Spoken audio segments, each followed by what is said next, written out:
naging basehan namin lang sa pagpili. Yung process naging selection namin is unang-una. Siyempre, una po doon yung physical appearance, ng aso. Tapos yung basehan namin is yung ball drive na tinatawag namin kapag nagtitrain po kasi kami. Sa ball drive kasi namin malalaman kapag nagtitrain po kami, it's either sa pre-drive or tinatawag na ball drive at saka yung food reward ang magiging motivation natin sa aso para ma-train. Least priority namin yung food reward kasi eventually mabubusog yung aso. Kontento na siya doon sa ipapagawa namin. So yun yung magiging mapaglaro sa toy. Ganun po. And then, yun nga, yung sa itsura, ganun. Siyempre, purebred na aso talaga siya, na prospect K9.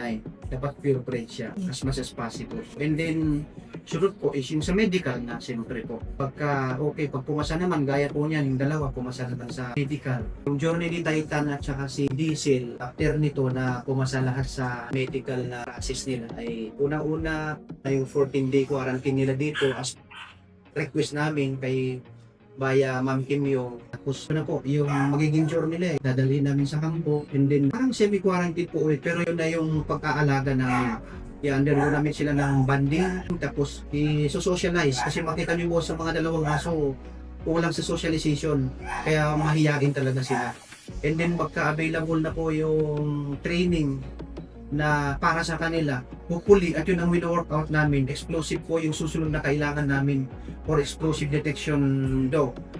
So yun po yung magiging specialized nung dalawa. Sana papasa ko sila. Magkakaroon sila ng handler kasi marami po kami sa K9 company. So maraming magiging handlers yan, sila po yung magtitrain sa kanila sa school. Yun po yung magiging journey nila.